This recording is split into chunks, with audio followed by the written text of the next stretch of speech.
నమస్తే, welcome to AV news. Mahabubabad జిల్లా తొర్రూరు పట్టణ కేంద్రంలోని స్థానిక విశ్రాంతి భవనంలో అఖిలపక్ష పార్టీ ఆధ్వర్యంలో ఏర్పాటు చేసిన సమావేశంలో సిపిఐ రాష్ట్ర కమిటీ సభ్యులు తమ్మేర విశ్వేశ్వరరావు, సిపిఐ ఎంఎల్ మాస్లైన్ జిల్లా సహాయ కార్యదర్శి కొత్తపల్లి రవి, సిపిఎం జిల్లా కమిటీ సభ్యులు బొల్లం అశోక్లు సంయుక్తంగా మాట్లాడుతూ అసెంబ్లీ ఎన్నికల ముందు రైతులకు ప్రజలకు ఇచ్చిన హామీలను నిలుపుకోవడంలో కాంగ్రెస్ ప్రభుత్వం విఫలం చెందిందని పేర్కొంటూ రైతులకు ఇచ్చినటువంటి హామీలను పూర్తిగా విస్మరించారని ఆరోపిస్తూ రైతులకు ఇచ్చినటువంటి హామీలను తక్షణమే నెరవేర్చి వారిని ఆదుకోవాలని తెలుపుతూ లేని ఎడల వామపక్ష పార్టీల ఆధ్వర్యంలో రైతులను కలుపుకొని రాస్తారోకో ధర్నాలను చేస్తామని అన్నారు.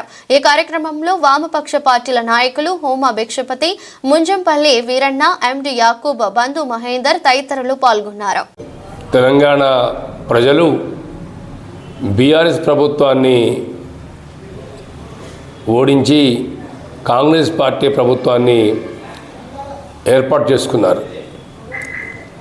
కానీ కాంగ్రెస్ ప్రభుత్వం ప్రజల ఆకాంక్షల మేరకు పనిచేయట్లేదనేదే మా వామపక్ష పార్టీ అయినటువంటి సిపిఎం, సిపిఐ, సిపిఐఎంఎల్ మాస్లైన్ పార్టీల అభిప్రాయం. ఈ రోజున దాదాపు ప్రభుత్వం ఏర్పడి సంవత్సరం దాటింది. రుణమాఫీ చేస్తామని చెప్పిన ప్రభుత్వం ఇంతవరకు రుణమాఫీ ప్రక్రియను సంపూర్ణంగా చేయలేదు. చాలామంది దాదాపు 40% పైగా రైతులకి రుణమాఫీ కాలేదు. వాళ్ళు బ్యాంకులలో క్రాప్ లోన్ రెన్యువల్ చేసుకొని మళ్ళీ అప్పు తీసుకోవాలనే మీమాంసలో చాలామంది రైతాంగం ఇవాళ కుట్టుమిట్టాడుతూ ఉన్నారు. కొత్తపల్లి రవి, తొర్రూరు. ప్రజాపాలన అందిస్తామని అధికారంలోకి వచ్చిన కాంగ్రెస్ పార్టీ సంవత్సరం గడిచిపోయినా ఆ ప్రజాపాలనలో ప్రజల సమస్యలను పరిష్కరించడంలో పూర్తిగా విఫలమైందని చెప్పి మేము ఆరోపిస్తున్నాం. ఈ 5, 6, 7 తారీఖులలో రైతు భరోసా కోసం మళ్ళీ రైతుల్ని అప్లికేషన్ పెట్టుకోమని చెప్పి ఏదైతే ప్రభుత్వం చెబుతుందో ఇది సరైంది కాదు.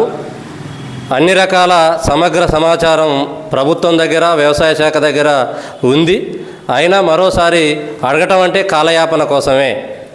కాబట్టి రాష్ట్ర ప్రభుత్వ ఈ నిర్ణయానికి నిరసనగా ఈ సోమవారం రోజు వామపక్ష పార్టీలు, రైతు సంఘాల ఆధ్వర్యంలో తొర్రూరులో ఒక నిరసన కార్యక్రమం చేపట్టనున్నాం.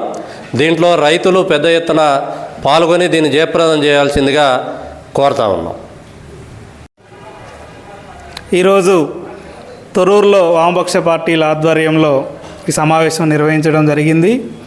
ముఖ్యంగా సంవత్సర కాలంలో అధికారంలోకి వచ్చినటువంటి కాంగ్రెస్ ప్రభుత్వం రైతులను, ప్రజలను గందరగోళపరిచే విధంగా పథకాలు ఉన్నాయి తప్ప ఏ ఒక్కటి కూడా పూర్తి స్థాయిలో అమలు చేయలేదని, ఈ అమలు చేయడంలో కాంగ్రెస్ ప్రభుత్వం పూర్తిగా విఫలమైందని, అదేవిధంగా రైతులకు రైతు భరోసా డబ్బులు ఇస్తామని గత సంవత్సరం నుంచి ఊరిస్తూ ఉన్నారు. కానీ స్పష్టమైన విధి విధానాలు ప్రకటించడంలో మంత్రివర్గంది, అదేవిధంగా అధికారులది లోపం ఉంది. కాబట్టి ఈరోజు జరిగేటువంటి మంత్రివర్గ భేటీలోనైనా స్పష్టమైన నిర్ణయం, విధి విధానాలు తీసుకొని రైతు భరోసా డబ్బులు రైతులకు చెల్లించే విధంగా నిర్ణయాలు తీసుకోవాలని, లేకుండా రైతులను కంగారు పెట్టే విధంగా, ఆందోళనకు గురి చేసే విధంగా మళ్ళీ దరఖాస్తులు, అప్లికేషన్లు, మళ్ళీ సర్వేలు అనే పేరుతో మళ్ళీ కాలయాపన చేస్తే వామపక్ష పార్టీలుగా చూస్తూ ఊరుకోం. రానున్న రోజుల్లో దీని మీద ఈ మధ్యకాలంలో ఆందోళన కార్యక్రమాలు ఉధృతం చేస్తామని వామపక్ష పార్టీలుగా, సిపిఎంగా ప్రభుత్వాన్ని హెచ్చరిస్తూ ఉన్నాం.